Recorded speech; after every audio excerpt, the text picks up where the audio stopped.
Dr. Sarah Chen stood at the window of the Earth Embassy on Station Cosmos, looking out at the endless stars. She had been a diplomat for 30 years, but nothing had prepared her for this moment. Behind her, the screens flickered with data that made her stomach turn. The Galactic Council was preparing to destroy humanity's future, and most people on Earth had no idea. 40 years ago, humanity had sent its first contact team to meet the wider galaxy. They were nervous, excited, uncertain about what they would find. What they found was a universe filled with ancient civilizations, advanced technology, and political systems more complex than anything Earth had ever seen. The Galactic Council had existed for over 5,000 years, ruled by species that seemed almost godlike in their power and knowledge. Humanity was invited to join. It was supposed to be an honor. The Council said they welcomed young species with fresh ideas. They promised friendship, trade, technology sharing, and a seat at the table where the galaxy's future was decided. Earth's leaders celebrated. Humanity was no longer alone in the universe. They were part of something bigger. But Sarah had learned the hard way that the Galactic Council was not interested in fresh ideas. They were interested in control. The evidence was everywhere if you knew where to look. 3 years ago, humanity proposed a new jump gate technology that could cut travel time across the galaxy in half. The vote on the proposal lasted exactly 12 minutes before being rejected. The Vorathi, the oldest and most respected species in the Council, said it was too dangerous and violated established safety protocols. But Sarah had the security footage from their private chamber. The Vorathi had never even reviewed the technical documents. They simply voted no because innovation made them uncomfortable. Then came the medical breakthrough. Human scientists developed a cure for the Kellyan fever, a disease that had killed millions across the galaxy. The Council took the cure, implemented it everywhere, and somehow forgot to give credit to Earth. When Sarah brought this up in a Council meeting, a Kellyan diplomat smiled politely and said, "We did credit you, in a footnote, in a file, on the secondary data server." Everyone in the chamber had laughed. Sarah had not. The economic pressure came next. Trade restrictions on human goods, quotas on human technology exports, tariffs that made it impossible for human companies to compete. The excuse was always the same: we must protect our established trading partners from unfair competition. The truth was simpler. Humanity was growing too fast, innovating too quickly, and the old powers were afraid.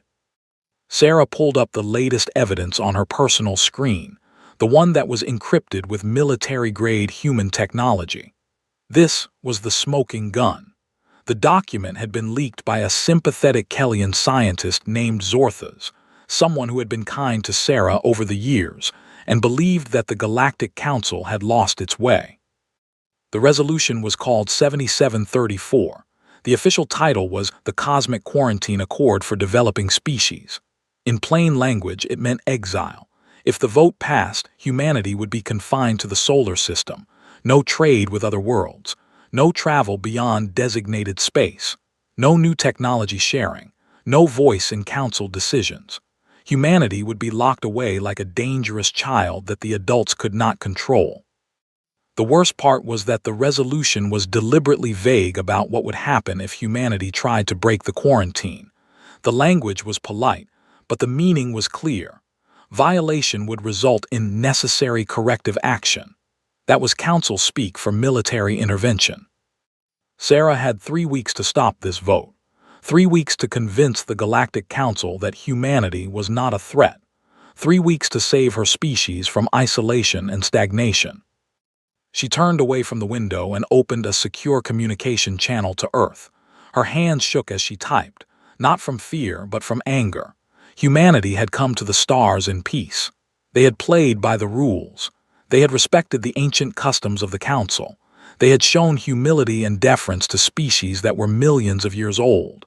And for what? To be punished for being good at what they did. The video call connected to the United Earth Council. All 9 members appeared on the screen, their faces serious. They had been waiting for this call. Sarah showed them the document. She explained what it meant. She watched their faces darken with understanding and rage. The leader, A woman named President Amara Okonkwo spoke first. "How long until the vote?" she asked. 21 days, Sarah said. "They announced it officially this morning. The Vorathi said they wanted to give all species time to prepare their statements." "Can we stop it?" asked General Marcus Webb, humanity's military representative on the council. His voice was tight. Sarah took a breath. "Officially, no. We have 4 votes on the council. There are 47 member species. We would need 24 votes against the resolution to block it. Our allies, the young species we've been trading with, they're scared. The council is punishing anyone who votes against the leadership. 3 small nations already lost their trade agreements just for questioning the resolution." "Then we're finished," said Dr. Rajesh Patel, humanity's lead scientist. "They've set this up perfectly. We can't fight them militarily. We can't win in a vote. We can't even appeal to their sense of fairness because they don't have one." But Sarah was shaking her head. "No," she said quietly. "We can't win by fighting on their battlefield. We need a different kind of game." She paused, thinking about the station above her head. The Galactic Council headquarters, a massive structure that had stood for 200 years, expanded and rebuilt many times but always maintaining its original foundation. She was thinking about who had built that foundation. She was thinking about materials and weaknesses and human ingenuity. "Give me 48 hours, Sarah said. "I need to meet with some people here on the station. Engineers, specialists, people who understand infrastructure and materials. Once I understand what we're working with, I'll have a plan. A real plan, not diplomacy, not politics. A plan that actually works." President Okonkwo leaned forward. "What are you thinking, Dr. Chen?" Sarah allowed herself a small smile. It was dangerous, what was forming in her mind. It was bold and risky and probably insane, but it was also very human. It was the kind of thing that humans had been doing since they first learned to use tools, taking what they had, understanding how things worked, and changing the game when the rules were stacked against them. "I'm thinking," Sarah said slowly, "that the Galactic Council made a mistake. They thought they knew everything about us. They thought they understood human nature, but they don't. They've never lived on a planet where everything is fighting to kill you. They've never had to survive by being cleverer than your enemies. They've never been the underdogs." She locked eyes with the president. "We're about to teach them something important, and I think they're going to learn it the hard way." The connection to Earth went silent for a long moment. Then President Okonkwo nodded slowly. "Do what you need to do, Sarah. Humanity's future is in your hands." As the screens went dark, Sarah turned back to the window. Out there, 47 species were preparing to vote humanity into exile. And down in the engineering sections of Station Cosmos, human minds were about to solve a problem that no one even knew existed yet. The game was just beginning, and humanity was about to show the Galactic Council exactly why you should never underestimate a species that had nothing to lose. The underground tunnels beneath Station Cosmos were a marvel of alien engineering. Sarah had never been down here before. Most human diplomats never had reason to explore the service levels and equipment storage areas that kept the massive space station running. But she was not most diplomats anymore. Engineer James Rodriguez met her at the entrance to the main structural hub. He was a tall man with dark eyes that had always looked sharp to Sarah. Now they were burning with intensity and focus. He had worked on the station for 15 years, maintaining human systems and learning the station's architecture inside and out. If anyone could help her with what she was planning, it was him. "You said you needed to understand how the station is built," James said as they walked through the corridors.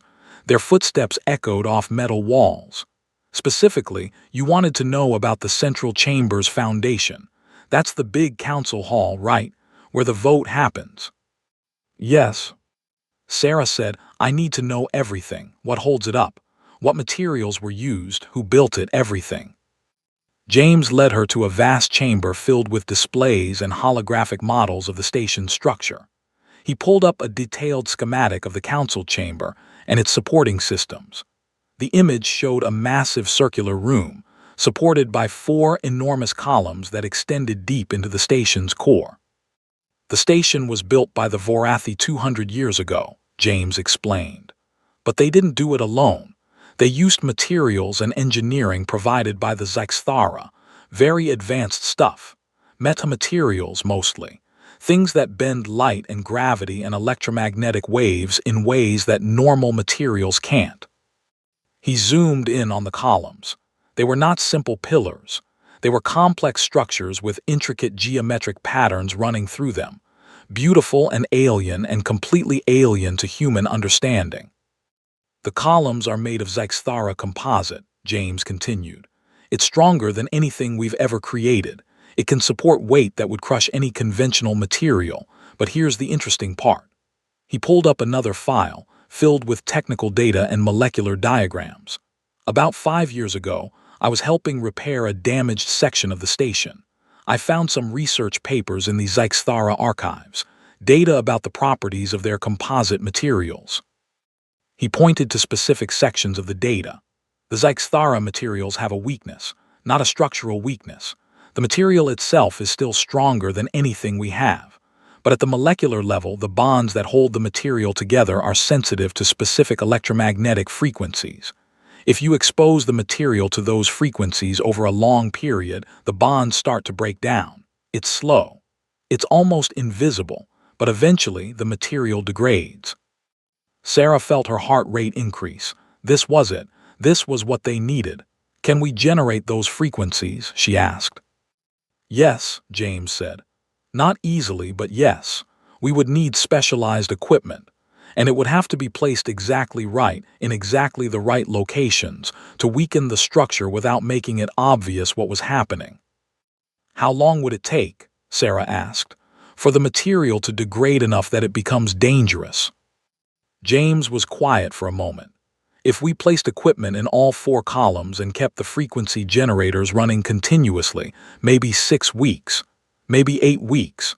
But Sarah, I need to ask you what you're thinking. Because if I understand what you're saying, we're talking about sabotaging the station. We're talking about making the council chamber structurally unsound. Sarah nodded slowly. She had known this moment would come. She had known she would have to tell someone what she was really planning. We're talking about holding the Galactic Council hostage, she said quietly. Not with violence, with the threat of structural collapse, with the ability to bring down the very floor they're standing on if they vote against us. James stared at her. His face went through several expressions very quickly. Shock, fear, outrage, and then slowly something else. Something that looked like respect mixed with dark understanding. That's insane, he said finally. That's absolutely insane, and it might actually work. Over the next 2 weeks, Sarah assembled a team. Not all in the same room, never where the council's security systems could monitor them. She worked in small groups, meeting briefly, sharing information, and then separating. A materials specialist named Dr. Lisa Wang, who understood how to modify equipment. A systems engineer named Kenji Tanaka, who could network the devices together remotely. An inventory specialist named Maria Santos, who had the access codes to the station's supply systems. And others, carefully selected, each one knowing only their small part of a much larger plan. They manufactured the devices in secret, in the human research laboratories where the council's scanners were less intrusive. The devices looked ordinary. Some appeared to be routine maintenance components. Others looked like standard equipment upgrades. None of them looked like they could destroy a space station. Each device contained a miniaturized electromagnetic frequency generator, powered by batteries designed to last for weeks. The generators would emit specific frequencies, targeted at the molecular bonds in the Zyxthara composite material. When activated, the devices would slowly degrade the material from the inside out, creating weaknesses that would be invisible to standard scans. The hardest part was placement. The devices had to go inside the columns, into the very heart of the station structure. But humans had been working on this station for decades. They had maintenance access. They had work schedules. They had routine duties that no one questioned. One by one, the devices were smuggled into position during routine maintenance shifts, hidden in equipment deliveries, placed by engineers who looked like they were doing ordinary repair work. Within 10 days, all the devices were in place. 42 miniaturized frequency generators distributed throughout the 4 support columns that held up the council chamber floor. Sarah stood in the observation deck overlooking the council chamber. From here, she could see the vast circular room where 47 species gathered to make decisions that affected trillions of lives. The enormous floor, supported by those 4 massive columns. The columns that now contained devices that would slowly, invisibly, destroy them. In 6 weeks, the material inside those columns would be dangerously degraded. The floor would still seem solid. It would still look safe. But it would be one strong vibration away from catastrophic failure. It would be like standing on ice so thin that any wrong step would plunge you into freezing water below. And that was exactly the point. Sarah's communication device buzzed. It was James Rodriguez from the engineering section. "All devices are in place," he said, his voice careful and professional. "Standby frequency transmitters are ready. All we need is your authorization to activate the system." Sarah took a long breath. This was the moment where she crossed from planning to doing. This was the moment where diplomacy truly ended and something else began. "Activate the system," she said quietly. "Begin degradation sequence 1. Set all devices to operate at 70% power. And James, after this is done, there's no going back." "I know," James said, "and I'm ready." Sarah ended the communication and looked out at the council chamber once more. In 6 weeks, there would be a vote that decided humanity's fate. But the Galactic Council had no idea that they were already standing on the edge of a cliff. They had no idea that beneath their feet, in the very foundations of their power, human hands were dismantling everything they trusted. The Vorathi were brilliant, ancient, and powerful, but they had made one critical mistake. They had underestimated how creative humans could be when their survival was at stake. They had not understood that humans would do anything at all, to protect their species. The countdown had begun. The frequencies were flowing through those columns, breaking bonds at the molecular level. And in 42 days, the Galactic Council would learn a lesson that should have been obvious from the start. Never, ever underestimate humanity, especially when you've given us nothing to lose. The council chamber was filled with life on voting day. Delegates from 47 different species occupied seats arranged in a vast circle.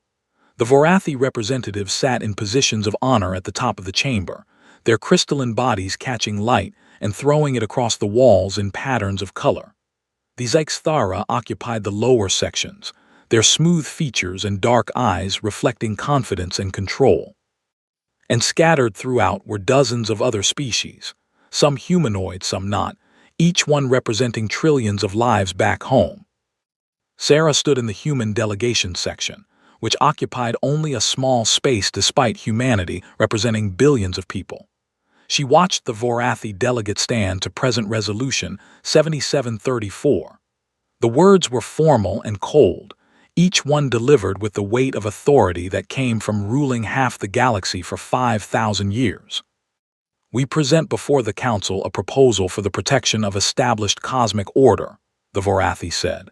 His name was Vorhak, and he had been pushing this resolution through every committee and subcommittee for months.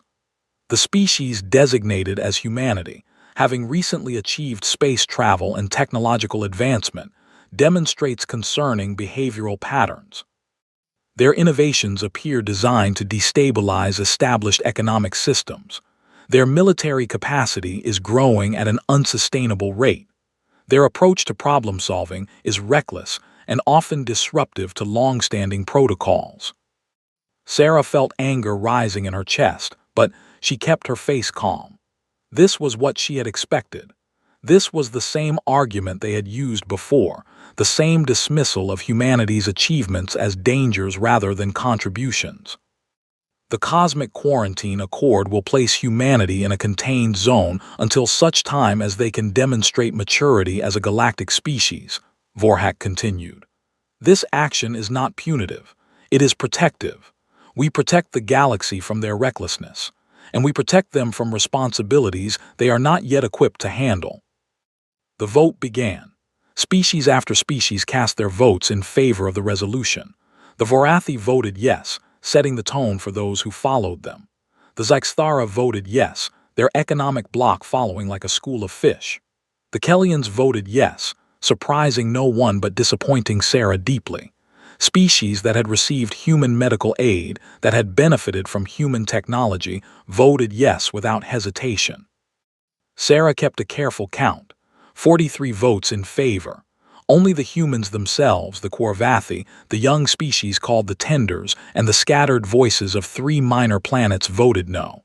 It was not even close. The Vorathi raised his crystalline hand to announce the passage of Resolution 7734. Sarah could see him preparing to speak the words that would exile humanity from the galactic community.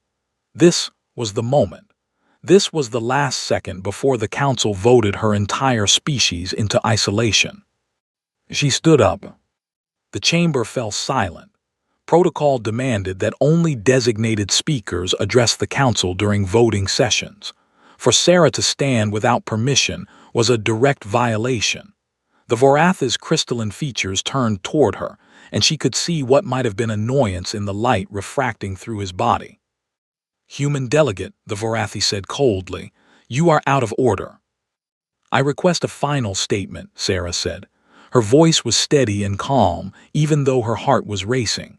"Before the vote is made official, I request the right to speak on behalf of my species. That is our right under the Cosmic Charter, Article 12, Section 3. The chamber rustled with tension. The Vorathi clearly wanted to deny her request, but to do so would violate the very rules the council had established. After a long moment, he gestured coldly. "You may speak." Sarah stepped forward toward the center of the chamber. She looked up at the Vorathi, then slowly around at all the other species gathered here. Thousands of eyes watching her. Billions of people back home watching through video feeds. "You have decided to remove humanity from the galactic community," she began. "You have decided that we are too unpredictable, too dangerous, too different from your established ways. And you have made this decision without ever asking us what we think, without ever truly understanding what we are capable of." She activated a device on her wrist. Instantly, screens throughout the chamber came to life with data, frequency patterns, electromagnetic signatures, molecular composition maps, technical readouts that showed exactly what had been happening in the support columns of the council chamber for the past 6 weeks. 6 weeks ago, Sarah continued, her voice taking on a harder edge, humanity placed 42 devices inside the support structure of this chamber. These devices have been emitting specific electromagnetic frequencies designed to degrade the Zyxthara composite material that holds up the floor you are all standing on. The chamber erupted. Species jumped to their feet. Voices overlapped in dozens of languages, most of which the translation system struggled to process. Guards moved toward Sarah, but she did not move. She simply raised her hand and spoke louder. "Each of these devices is still active," she said. "Each one is still broadcasting the degradation frequency. The material in your support columns is now significantly weakened. Not enough to cause immediate collapse, but enough that any significant vibration, any impact, any sudden weight shift would cause catastrophic structural failure. This entire chamber would collapse. All of you would die." The chaos reached a fever pitch. The Vorathi was demanding security details. The Zyxthara were screaming for immediate action. Guards rushed toward Sarah, but human security team members moved to intercept them. It was a standoff, and everyone in the chamber knew that Sarah held all the power. "I have not finished," Sarah said, and somehow her voice cut through all the noise. "We could kill every single one of you right now. We could bring down this chamber and end the Galactic Council forever. Humanity has the power to do that, and no one would be able to stop us." She paused, letting that sink in. She watched the fear on their faces. She watched the ancient Vorathi, with all his power and authority, standing on a floor that might collapse beneath him at any moment. "But we will not," Sarah said quietly, "because that is not what humanity is. We are angry. We are bitter about how you have treated us. We are furious that you would vote to exile us without cause, without proof, without mercy. But we are not murderers. We are not tyrants. We are a species that believes in better things than revenge." She lowered her hand. "So here is what is going to happen. You are going to listen to what I have to say. You are going to listen very carefully. And you are going to decide whether to work with us or against us. Because make no mistake, we will deactivate these devices. We will repair the damage, but only if you agree to our terms." The chamber was silent now. All eyes were on Sarah. The Vorathi made a gesture, and slowly the guards backed away. "The vote on Resolution 7734 is void," Sarah announced. "It does not matter how you voted. It is irrelevant now, because humanity just demonstrated something to the galaxy that you need to understand. We are not a threat because of weapons. We are a threat because of intelligence. We are dangerous because we can think in ways that you cannot. We solve problems that you do not even know exist. We survive by being creative and adaptive, and willing to do things that no other species would consider." She looked directly at the Vorathi. "You told us we were too young, too unpredictable, too dangerous to be part of your community. Well, you were right about one thing. We are different, and you have just learned why that difference matters. We just held the entire Galactic Council hostage, and none of you saw it coming. None of your sensors detected what we were doing. None of your security systems stopped us. We did this by being human. By thinking outside your rules and systems and assumptions about how the universe works." The chamber was absolutely silent. Sarah could hear the sound of her own breathing echoing off the walls. "My species will accept Resolution 7734 being struck from the record," she said. "And in exchange, we will deactivate the degradation sequence and repair the support columns. We will offer our technology and expertise to rebuild this station better and stronger than it was. This is our offer. This is the only offer you will receive." She walked back to her seat and sat down, her hands trembling slightly but her face perfectly calm. The Galactic Council had tried to exile humanity, but they had not understood one simple truth.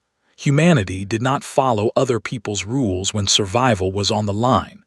Humanity wrote its own rules, and it was going to force the galaxy to recognize that, whether they liked it or not.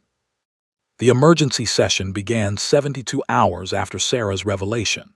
The council chamber was being reinforced with temporary supports, while human engineers and Zyxthara engineers worked together to assess the damage and plan the restoration. The irony was not lost on anyone. The species that had been voting to exile humanity was now depending on humanity's expertise to keep their station from falling apart. The emergency sessions were held in a smaller chamber, one level below the main council hall. This room was newer, built within the last 100 years, and it did not depend on the compromised support columns. Sarah sat in the human delegation section with a small team that included James Rodriguez, Dr. Lisa Wung, and several other human engineers. Across from her, the Vorathi delegation sat in their traditional position of honor, but there was no honor in their faces now. There was only frustration and barely controlled anger. Vorhak spoke first. His crystalline body seemed darker somehow, as if his anger was literally changing his molecular structure. "You have committed an act of sabotage against the Galactic Council. You have threatened the lives of representatives from 47 species. You have violated every established law regarding station security and military action. Humanity will face judgment for these crimes." Sarah had expected this. She had prepared for it. "The Vorathi are correct," she said calmly. "By the standards of the Galactic Council law, what humanity did was illegal. However, I would argue that the circumstances were extraordinary and required extraordinary response." A Kellian delegate stood up. Kellians were humanoid and roughly Earth-human sized, but with blue-green skin and eyes that could see infrared. Their diplomat's name was Sortha, and he had always seemed sympathetic to humanity. "Let us be clear about something," Sortha said. "What happened here was an act of war. You sabotaged our station. You threatened us. You held our entire species hostage. No amount of clever argument changes that fundamental fact." "No," Sarah agreed. "It does not. But I want to ask the Council something. If the situation had been reversed, if humanity had voted to exile the Kellians, and the Kellians had discovered our plans and taken action to stop it, what would we have done?" She paused, giving them time to think about that question. "We would have called it espionage," Sarah continued. "We would have called it a preemptive military action. We would have called it self-defense, because that is what it was. The Galactic Council voted to sentence humanity to isolation and potential extinction. Not tomorrow, not in a year, but inevitably. Confinement leads to stagnation. Stagnation leads to decline. The Council knew this. So what humanity did was defend itself against an act of aggression dressed up as law." The Zyxthara delegate stood now. The Zyxthara were the engineers, the builders, the species that took pride in their creations.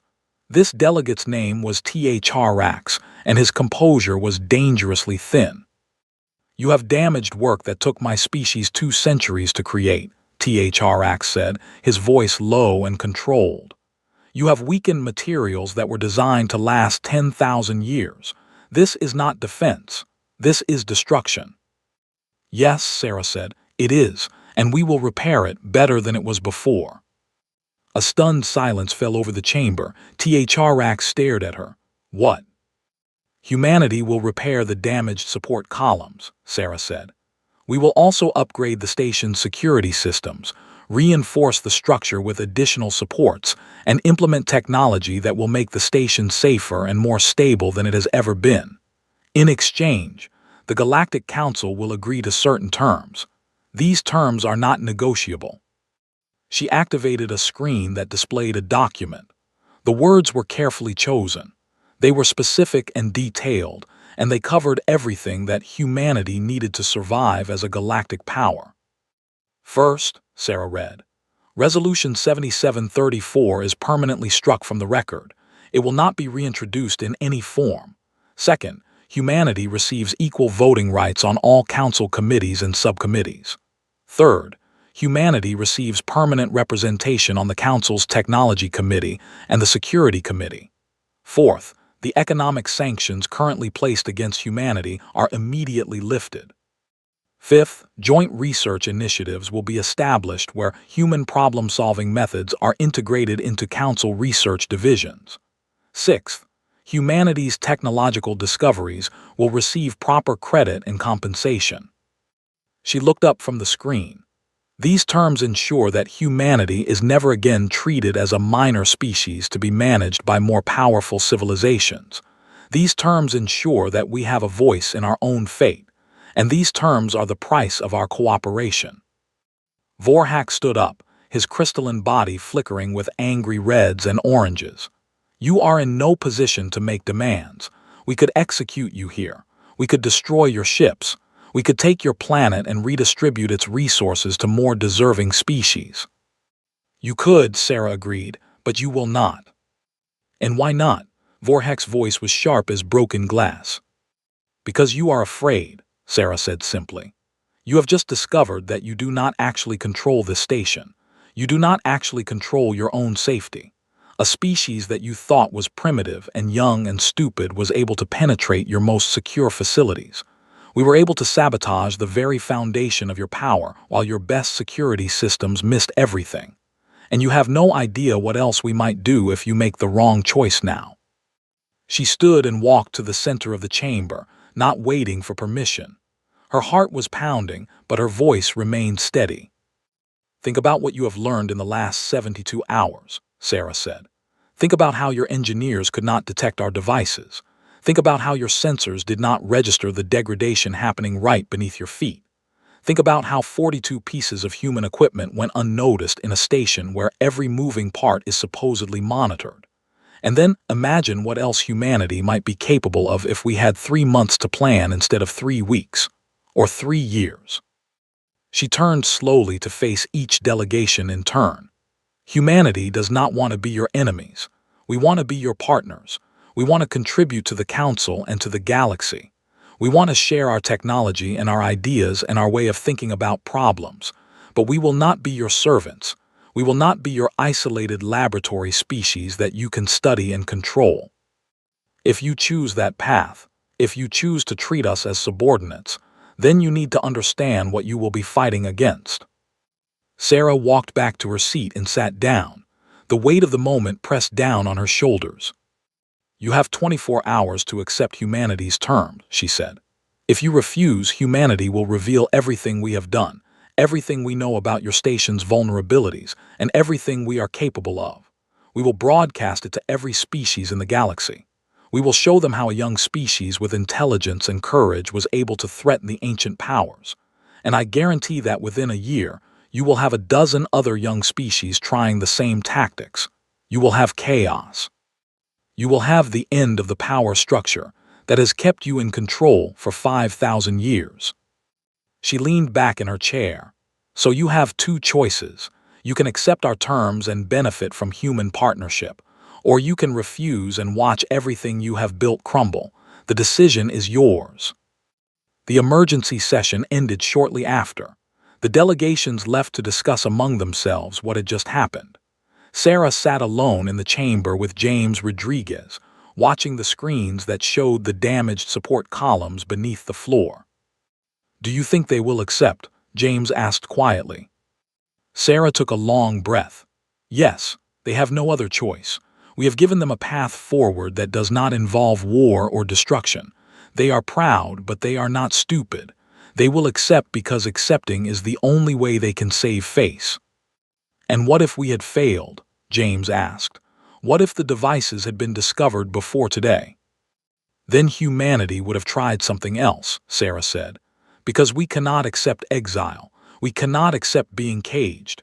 We will always find a way forward no matter what obstacles we face. That is what it means to be human."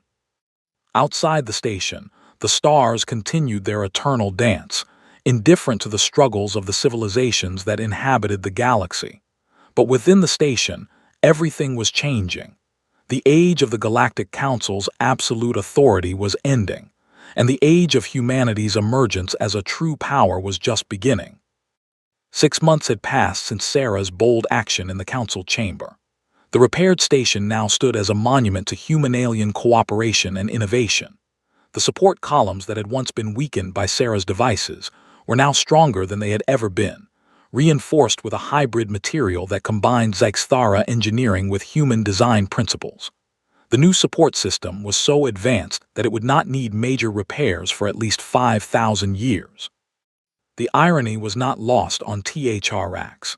The Zyxthara engineer who had watched human engineers work alongside his people to create something neither species could have achieved alone.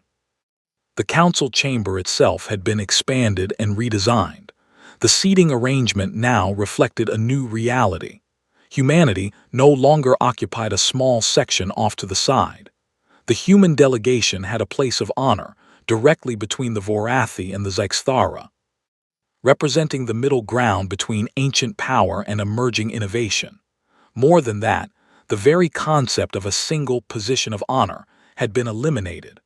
All species now sat in a circular arrangement where no single position was more important than any other. Sarah stood in the new chamber, watching as the expanded council began its first session under the new rules. The vote that had come 24 hours after her ultimatum had been almost unanimous. Only 3 small species, too afraid to change their allegiances, had abstained. 44 species had voted to accept humanity's terms. The Vorathi and Zyxthara, with no choice and no way to back down without losing all authority, had voted yes. But what happened next surprised everyone, including Sarah. Once humanity was officially granted equal standing on the council, something unexpected occurred. Other young species began stepping forward. The Korvathi asked for expanded rights. The Tenders demanded equal committee representation. A dozen smaller civilizations started demanding that the council give them credit for their contributions, rather than simply absorbing their achievements into the collective record. The Galactic Council, suddenly faced with the possibility that the entire power structure could collapse, made a choice. Instead of fighting change, they embraced it. They created a new system of governance where young species could earn greater representation through demonstrated achievement. They established committees where human creativity worked alongside Vorathi logic and Zyxthara engineering precision. They created spaces where different ways of thinking could combine and create something greater than any single species could produce alone. The transformation was not smooth or easy. There were conflicts. The Kellians, who had never actually opposed human advancement but had simply followed the Vorathi's lead, felt humiliated by humanity's success and required careful diplomatic handling. The older species struggled with the idea of sharing power and authority. But gradually, the new system began to work. And it worked better than the old system had ever worked. Dr. Lisa Wang was now leading a joint research initiative with Zyxthara engineers to develop new propulsion systems. James Rodriguez was working with Vorathi architects to redesign the station's lower sections, incorporating elements of human design, thinking that the Vorathi found fascinating despite their initial resistance. Dr. Rajesh Patel was teaching a seminar at the Council's Research Institute, explaining to alien scientists how human intuition and improvisation could complement their more formal approaches to problem solving. Sarah walked through the corridors of the station, watching this new world being built. She stopped at a window and looked out at the ships arriving and departing, the traffic patterns more complex and varied than they had been just 6 months ago. Young species were visiting the station now, seeing the changes, beginning to believe that they too could claim a place at the table. A voice spoke behind her, Human Delegate Chen. She turned to find THRX, the Zyxthara engineer. His scales glimmered in the station lights, and his expression was impossible for Sarah to read, even after working with his people for months. Engineer THRX, Sarah said formally. I hope the new support systems are performing well. They are exceeding our expectations, THRX said. I wanted to speak with you about that. I also wanted to apologize for my initial response to humanity's presence on the Council. I was resistant to change. I viewed our engineering as superior, and I could not imagine that a younger species might contribute something valuable to our designs. Sarah felt surprised. Apologies were rare from the Zyxthara, especially from someone as proud as THRX. I accepted your apology, she said carefully, and I appreciate it. I also want to acknowledge that Zyxthara engineering is remarkable. We have learned so much from studying your work. The new support columns are successful because of the combination of our ideas. Neither of us could have created them alone. THRX made a gesture that Sarah had learned meant satisfaction or agreement among the Zyxthara. This is what the Council needed to learn, he said. Not that younger species were superior, but that diversity of thought creates better outcomes than tradition and hierarchy alone. I do not know if this realization would have happened without your bold action. I do not know if the Council would have changed if you had simply asked politely. Neither do I, Sarah admitted. Sometimes the only way to make people listen to reason is to force them to face the consequences of unreasonableness. A dangerous philosophy, THRX said. Yes, Sarah agreed, but it works. 2 hours later, Sarah stood in the main observation chamber overlooking the council room. The representatives of 47 species were taking their places for the evening session. They were different now, these delegations. There was less of the rigid hierarchy that had existed before. Species that had always voted together were now consulting with younger civilizations. The Vorathi were actually listening to suggestions from the Korvathi. Cooperation was beginning to replace obedience. Vorhak, the Vorathi representative who had presented Resolution 7734, approached Sarah. He was no longer leader of the delegation, a position he had held for 100 years. That role had been given to a younger Vorathi who was more willing to embrace the new order. Vorhak looked diminished somehow, his crystalline body not glowing as brightly as it once had. You have changed the galaxy, he said to Sarah. I am not certain whether to thank you or curse you for that. Probably both, Sarah said. Significant change usually makes people feel both grateful and furious simultaneously. Perhaps, Vorhak said. He looked out at the council chamber below. I spent 500 years believing that the Galactic Council's way of governance was optimal, that age and experience were the only true measures of wisdom. You showed me that I was wrong. That is both humbling and infuriating. For what it is worth, Sarah said, I did not set out to change the council. I only wanted humanity to survive. The larger transformation happened because you were forced to see what you had been refusing to acknowledge, that young species have value, that human thinking is not a liability but an asset, that the galaxy is better when power is shared rather than hoarded. Vorhak looked at her for a long moment. You are dangerous, he said finally, not because of your weapons or your cunning, though you possess both. You are dangerous because you make people think, because you challenge assumptions, because you survive by adapting rather than by following tradition. I do not know if the Galactic Council can continue to exist as new species with human-like thinking enter our ranks, but I suppose we will learn. You will, Sarah said, and I believe you will be stronger for it. As the evening session began, Sarah took her seat in the human delegation section. She watched as the representatives discussed topics that ranged from trade agreements to new research initiatives to the establishment of a permanent human colony in the outer rim regions of the galaxy. Every proposal was debated seriously, with input from multiple species. Votes were conducted with genuine consideration given to minority opinions. It was not perfect. There was still bias and prejudice and misunderstanding, but it was better, and it was improving every day. Sarah thought back to what had started all of this, to her grandmother's words that she often recalled during difficult moments. The species that survives is not the strongest. It is the one that adapts. And sometimes adaptation means being clever enough to solve problems nobody else can even see. Humanity had done that. They had looked at a situation where they were outmatched and outmaneuvered by ancient powers, and they had found a solution that no one expected. They had not fought with weapons. They had not fought with diplomacy. They had fought with intelligence and creativity and the willingness to take risks.